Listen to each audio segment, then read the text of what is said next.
2024 അവസാനിച്ചതോടുകൂടി India കൈവരിച്ച നേട്ടങ്ങൾ ഇവിടെ ഞാൻ എണ്ണി പറയാം. നമ്മുടെ നോൺ ബയോളജിക്കൽ ദൈവത്തിന്റെ നേതൃത്വത്തിൽ വലിയ നേട്ടങ്ങളാണ് 2024 അവസാനിച്ചതോടുകൂടി 2025 തുടക്കത്തിൽ ഇന്ത്യ കൈവരിച്ചത്. ആദ്യം തന്നെ പറയട്ടെ, ഇതൊരു വാക്കുപോലും വിടാതെ മുഴുവനായി കാണുകയും കഴിയുന്ന എല്ലാവരിലേക്കും ഷെയർ ചെയ്യുകയും ചെയ്യാൻ മറക്കരുത്. എൻ്റെ പെട്ടെന്നുള്ള മനംമാറ്റത്തിന് കാരണം എന്താണെന്ന് നിങ്ങൾ ആലോചിക്കുന്നുണ്ടാവാം അല്ലേ?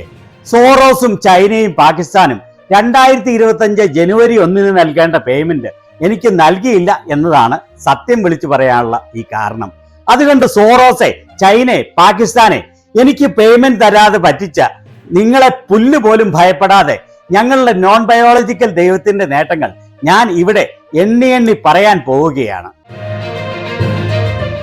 വളരെയേറെ നേട്ടങ്ങൾ ഉണ്ടെങ്കിലും ഏറ്റവും പ്രധാനപ്പെട്ട 4 വലിയ നേട്ടങ്ങൾ മാത്രമാണ് ഇവിടെ പങ്കുവയ്ക്കുന്നത്.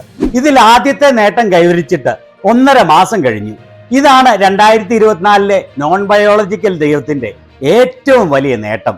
പാക് ഒക്കുപ്പൈഡ് കാശ്മീർ ഇന്ത്യയുടെ ഭാഗമായി കഴിഞ്ഞു. 2024 നവംബർ 27 നമ്മൾ ഈ നേട്ടം കൈവരിച്ചത്. പാക് ഒക്കുപ്പൈഡ് കാശ്മീരിനെ ഇന്ത്യയുടെ ഭാഗമാക്കാൻ ധൈര്യവും ശക്തിയും മാത്രം മതി.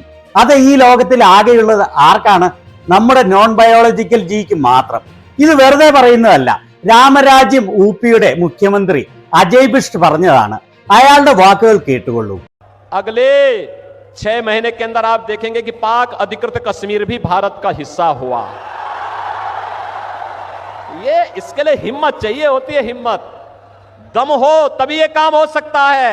കേട്ടല്ലോ അല്ലേ? അടുത്ത 6 മാസത്തിനുള്ളിൽ നിങ്ങൾ നോക്കുകയാണെങ്കിൽ പാകിസ്ഥാന്റെ അധീനതയിലുള്ള കാശ്മീരും ഇന്ത്യയുടെ ഭാഗമായി തീരുന്നത് നിങ്ങൾക്ക് കാണാം. ഇതിന് വേണ്ടത് ധൈര്യമാണ്. ധൈര്യം. ശക്തിയുണ്ടോ എങ്കിൽ ഈ കാര്യം നിഷ്പ്രയാസം നടക്കും. 2024 മെയ് 27 ഇയാൾ ഈ വാക്കുകൾ പറയുന്നത്. അതും എത്ര ആവേശത്തോടും തൻ്റെ ഇടത്തോടും കൂടിയാണ് ഇയാൾ ഇത് പറയുന്നത് എന്ന് കേട്ടോ. ആ കൈയൊക്കെ എടുത്ത് തൻ്റെ ഇടമുള്ള ആ ആംഗ്യം കാണിച്ച് ഒരു ഊളം ചിരി ചിരിച്ചു പറയുന്നത്. ഇത് കേട്ട് ഇയാളെ കേട്ടുകൊണ്ടിരിക്കുന്ന അതീവ ബുദ്ധിയുള്ള ജനങ്ങൾ ആർത്തലച്ച് കൈയടിക്കുകയും കൈ ഉയർത്തി മുദ്രാവാക്യം വിളിക്കുകയുമാണ്. ഏതായാലും ഒരു കാര്യം നിങ്ങളോട് വെളിപ്പെടുത്താൻ ആഗ്രഹിക്കുകയാണ്. പാകിസ്ഥാന്റെ അധീനതയിലുള്ള കാശ്മീർ ഇന്ത്യയുടെ ഭാഗമായ 2024 നവംബർ 27 തന്നെ സോറോസും ചൈനയും പാകിസ്ഥാനും തന്ന പണം കൊണ്ട് ഞാൻ അവിടെ ഒരു റിസോർട്ട് പണിയാൻ വേണ്ടി 50 ഏക്കർ സ്ഥലം വാങ്ങിയിരുന്നു. നിങ്ങൾക്കൊന്നും സാധിക്കാത്ത ഒരു വലിയ കാര്യം അവിടെ സ്ഥലത്തിന് വില കൂടുന്നതിന് മുൻപ് തന്നെ ഞാൻ സൂത്രത്തിൽ നടത്തിയെടുത്തു. ഇനി രണ്ടാമത്തെ ഏറ്റവും വലിയ നേട്ടം, ഇത് ഒരുപക്ഷെ ഏറ്റവും വലിയ നേട്ടം തന്നെയാണ് എന്ന് പറയേണ്ടി വരും. 2018 ജനുവരി 23 ദാവോസിൽ വെച്ച് നമ്മുടെ സത്യസന്ധനായ കരുത്തനായ നോൺ ബയോളജിക്കൽ ദൈവം പറഞ്ഞത് 2025 ഇന്ത്യ 5 ട്രില്യൺ എക്കോണമിയായി മാറും എന്നായിരുന്നു. ഇപ്പോൾ 2025 ആയതോടുകൂടി ആ വലിയ സ്വപ്നവും സാക്ഷാത്കരിച്ചിരിക്കുകയാണ്. India 5 trillion എക്കോണമിയായി മാറിക്കഴിഞ്ഞിരിക്കുന്നു. പക്ഷെ എനിക്കറിയാം നിങ്ങൾ ആരും ഇത് അറിഞ്ഞിട്ടില്ല എന്ന്. അതിന് കാരണം നോൺ ബയോളജിക്കൽ ജി ചെയ്യുന്ന വലിയ കാര്യങ്ങൾ ഒന്നും വിളിച്ചു പറയാൻ ആഗ്രഹിക്കുന്നതിനല്ല. ആ ഒറ്റ കാരണത്താലാണ് ഇത് നിങ്ങളാരും അറിയാതെ പോയത്. നിങ്ങൾ ഓർക്കുന്നുണ്ടാവുമല്ലോ, നോൺ ബയോളജിക്കൽ ജി പറഞ്ഞത് താൻ ഇതുവരെ ആരോടും പറയാത്ത ഒരു കാര്യമാണ് റഷ്യ യുക്രൈൻ യുദ്ധം മാത്രമല്ല, ഇതിന്റെ സമയത്ത് താൻ ഇസ്രായേൽ പാലസ്തീൻ യുദ്ധവും നിർത്തിവെച്ചിരുന്നു എന്ന്. എന്നാൽ തനിക്ക് ക്രെഡിറ്റ് വേണ്ടാത്തതിനാൽ ഇതുവരെ താൻ ആരോടും പറയാത്തതാണ് ഇത് എന്ന്. അതുപോലെ തന്നെയാണ് ആരും അറിയാതെ സൈലന്റായി ഇന്ത്യയുടെ എക്കോണമി 5 ട്രില്യണിലേക്ക് റബ്ബർ ബാൻഡ് പോലെ നോൺ ബയോളജിക്കൽ ജി വലിച്ചു നീട്ടിയത്. മൂന്നാമത്തെ നേട്ടം, 2024 അവസാനത്തോടെ ഇന്ത്യയിലെ റോഡുകളെല്ലാം അമേരിക്കൻ സ്റ്റാൻഡേർഡിൽ എത്തിയിരിക്കുകയാണ്. 2022 ഡിസംബർ 17 കേന്ദ്ര ഗതാഗത വകുപ്പ് മന്ത്രി നിതിൻ ഗഡ്കരി ഈ കാര്യം പ്രഖ്യാപിച്ചത്. കൃത്യം 2 വർഷത്തിന് ശേഷം 2024 അവസാനിച്ചപ്പോഴേക്കും പറഞ്ഞതുപോലെ തന്നെ ഇന്ത്യയിലെ എല്ലാ റോഡുകളും അമേരിക്കൻ റോഡുകളുടെ നിലവാരത്തിൽ പുല്ലുപോലെ എത്തിച്ചിരിക്കുകയാണ് ഗഡ്കരിയും മോദിയും ചേർന്ന്. വേറെ ആരെ കൊണ്ടാണ് ഇത് സാധിക്കുക? വേറെ ഏത് രാജ്യത്തിനാണ് ഇത്രയും വലിയ നേട്ടം ഈ ചുരുങ്ങിയ കാലയളവിൽ നേടാൻ സാധിക്കുക? നിങ്ങൾക്ക് വിശ്വാസം ആകുന്നില്ല എങ്കിൽ വെറുതെ ഇരിക്കുന്ന സമയത്ത് ആ പുറത്തെ റോഡുകളിലൂടെയൊക്കെ ഒന്ന് ഇറങ്ങി നടന്ന് സ്വയം മനസ്സിലാക്കുക.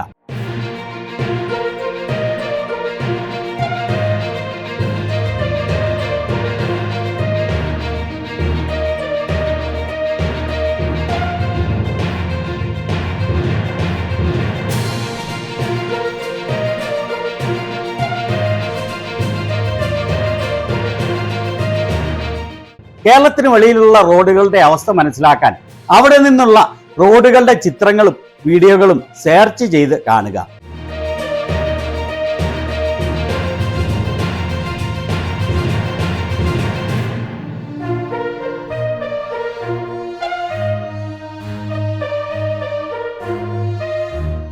മോദിയെ കൊണ്ട് ഒന്നിനും കൊള്ളില്ല.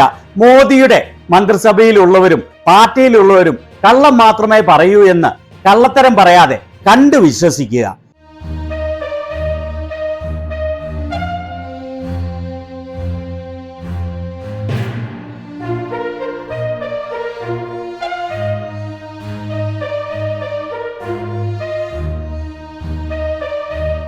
ഇത് നിതിൻ ഗഡ്കരി വെറുതെ പറയുക മാത്രമല്ല, വാക്ക് നൽകുകയാണ് ചെയ്തത്. ഡെക്കാൻ ഹെറാൾഡിൽ വന്ന ഈ വാർത്തകളുടെ ഹെഡ്ലൈൻ കണ്ടോ? ഞാൻ നിങ്ങൾക്ക് വാക്ക് നൽകുകയാണ്. 2024 അവസാനത്തോടെ രാജസ്ഥാനിലെ റോഡുകളെല്ലാം അമേരിക്കൻ സ്റ്റാൻഡേർഡിൽ എത്തും. ഞാൻ നിങ്ങൾക്ക് വാക്ക് തരികയാണ്. മധ്യപ്രദേശിലെ റോഡുകളെല്ലാം 2024 അമേരിക്കൻ റോഡുകളുടെ നിലവാരവുമായി കിടപിടിക്കുന്നത് ആക്കും. ഞാൻ വാക്ക് നൽകുകയാണ്. ഉത്തർപ്രദേശിൽ അമേരിക്കയിലെ പോലെയുള്ള റോഡ് ഇൻഫ്രാസ്ട്രക്ചർ 2024 അവസാനിക്കുന്നതിന് മുൻപായി ഉണ്ടാവും. ഇനി നാലാമത്തെ വലിയ നേട്ടം, 2024 അവസാനിക്കുന്നതോടുകൂടി ഇലക്ട്രിക് കാറുകളുടെ വില പെട്രോൾ കാറുകളുടേതിന് തുല്യമാകും. ഇതും പറഞ്ഞത് മറ്റാരുമല്ല, കേന്ദ്ര ഗതാഗത വകുപ്പ് മന്ത്രി നിതിൻ ഗഡ്കരി തന്നെ. അതും സാക്ഷാത്കരിക്കപ്പെട്ടിരിക്കുകയാണ്. നിങ്ങൾക്ക് ഒരു മാരുതി ആൾട്ടോ കാർ മേടിക്കുന്ന പണം കൊടുത്താൽ അതിലും മെച്ചമുള്ള 5 പൈസ ചെലവില്ലാത്ത ഇലക്ട്രിക് കാർ വാങ്ങാൻ സാധിക്കും എന്നുള്ളത് നിഷേധിക്കാനാവാത്ത വസ്തുതയല്ലേ? ഇനി ആർക്കെങ്കിലും സംശയമുണ്ടെങ്കിൽ ഒരു ആൾട്ടോ കാർ വാങ്ങിക്കുന്നതിനുള്ള പണവുമായി ഇലക്ട്രിക് കാറുകൾ വിൽക്കുന്ന ഒരു ഡീലർഷിപ്പിൽ ചെന്നാൽ തീർച്ചയായും നിങ്ങൾക്ക് ആ പണത്തിന് 5 പൈസ പോലും ചെലവില്ലാതെ ഇലക്ട്രിക് കാർ വാങ്ങി വീട്ടിൽ പോകാൻ സാധിക്കും. നിതിൻ ഗഡ്കരിയും മോദിയെ പോലെ തന്നെ വളരെ സത്യസന്ധനാണെന്ന് തന്റെ വാക്കുകളിലൂടെ തെളിയിച്ചിരിക്കുകയാണ്. മോദിയുടെ വാക്കും പഴയ ചാക്കും ഒരുപോലെയാണ് എന്ന് നിങ്ങൾ കളിയാക്കാറില്ലേ? ഇനിയെങ്കിലും ആ കളിയാക്കൽ ഒന്ന് നിർത്തു കേട്ടോ. എന്നിട്ട് ഉള്ളതുപോലെ പറയാൻ ശ്രമിക്കുക. അതുകൊണ്ട് ഈ പുതുവത്സരത്തിൽ ഇനിയെങ്കിലും സത്യസന്ധതയോടെ ജീവിക്കാൻ എന്റെ കാഴ്ചക്കാരോട് ഞാൻ അഭ്യർത്ഥിക്കുകയാണ്. ആദ്യം പറഞ്ഞതുപോലെ ഈ വീഡിയോ വാല്യൂ ഉള്ളതാണെന്ന് നിങ്ങൾ കരുതുന്നു എങ്കിൽ ഈ സത്യങ്ങൾ എല്ലാവരും അറിയുന്നതിന് വേണ്ടി മടിക്കാതെ ഷെയർ ചെയ്യണേ. എല്ലാവർക്കും ആരോഗ്യവും നന്മയും സമ്പൽ സമൃദ്ധിയും നിറഞ്ഞ സന്തോഷപ്രദമായ ഒരു പുതുവത്സരം നേരുന്നു.